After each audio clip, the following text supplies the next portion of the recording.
वह यमराज से बोली, महाराज मुझे ना यहाँ खाने के लिए भोजन मिल रहा और ना सोने के लिए बिस्तर। किसी गांव में रूपा नाम की एक स्त्री रहती थी। लोग उसके बारे में कहते थे, आसमान से तारे तोड़कर लाना आसान है, किंतु रूपा से मदद लेना कठिन।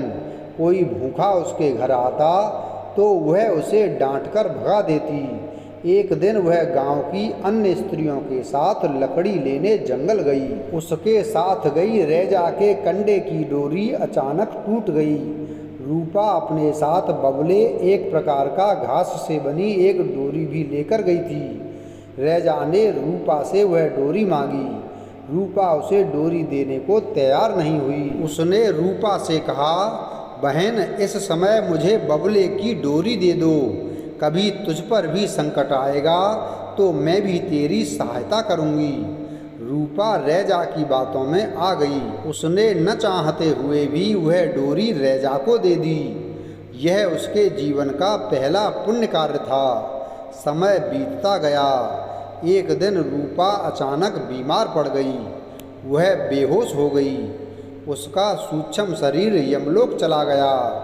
यमलोक में उसे बहुत भूख लगी। उसने देखा एक जगह पर कुछ लोग स्वादिष्ट खाना खा रहे हैं। उसने खाना बांटने वाले से खाना मांगा। वह बोला, तुम्हें खाना देने के लिए महाराज ने मना कर रखा है। रात हो गई थी। वहाँ बहुत ठंड थी। वह सोना चाहती थी। उसने देखा कुछ लोग नए बिस्तरों में सो रखे हैं। वह बिस्तर की व्यवस्था करने वाले आदमी के पास जाकर बोली, मुझे नींद आ रही है, मेरे लिए सोने की व्यवस्था करो। तुम यहाँ पर सो जाओ। जमीन की ओर संकेत करते हुए वह रूपा से बोला, मेरे लिए चारपाई और रजाई गद्दे कहाँ हैं? तुम्हें चारपाई और रजाई गद्दे देने के लिए महाराज ने मना कर रखा है। रूपा की बात को सुनकर वह आदमी बोला। रूपा यमलोक के राजा यमराज के पास चली गई। महाराज मुझे आपके लोक में न तो खाने के लिए भोजन मिल रहा है और न सोने के लिए बिस्तर, ऐसा क्यों? रूपा सूक्ष्म शरीर के रूप में यमराज से बोली, रूपा यह लो तुम्हारे खाने पीने और सोने का सामान। यह कहकर यमराज ने रूपा को बबले की डोरी दे दी। बबले की डोरी को देखकर रूपा को अपने गांव के जंगल की बात याद आ गई। उसे याद आया कि जंगल में लकड़ी लेने जाते समय उसने रेजा के कंडे की डोरी टूटने पर उसे बबले की डोरी दी थी।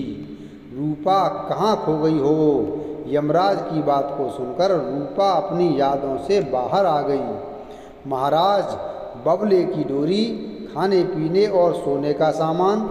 रूपा ने आश्चर्य प्रकट किया।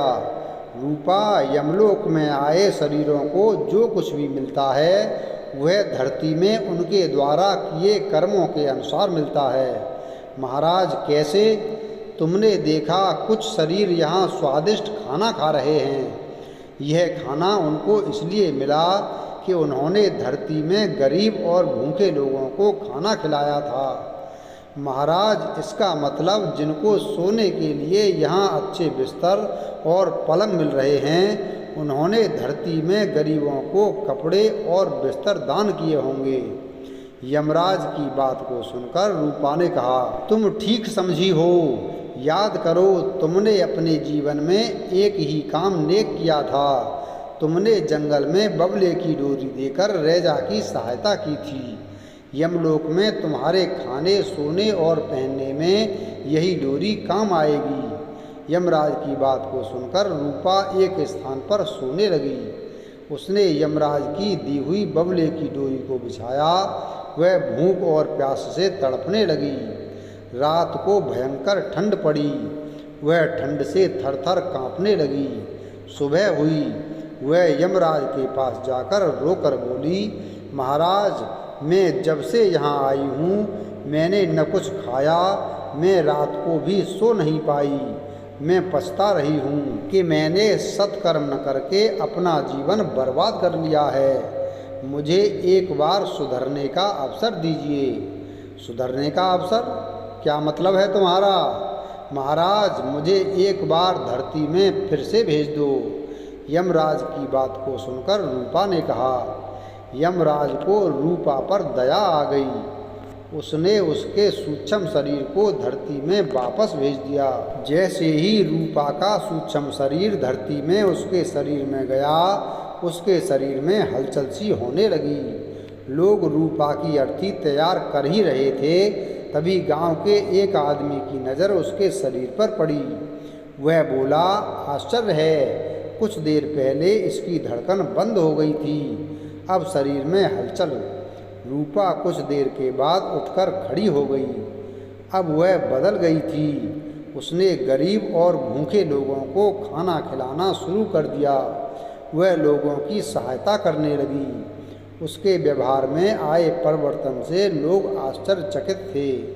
वीडियो अगर पसंद आया हो तो वीडियो को लाइक करें, चैनल को सब्सक्राइब करें और बेल आइकन प्रेस करें। धन्यवाद।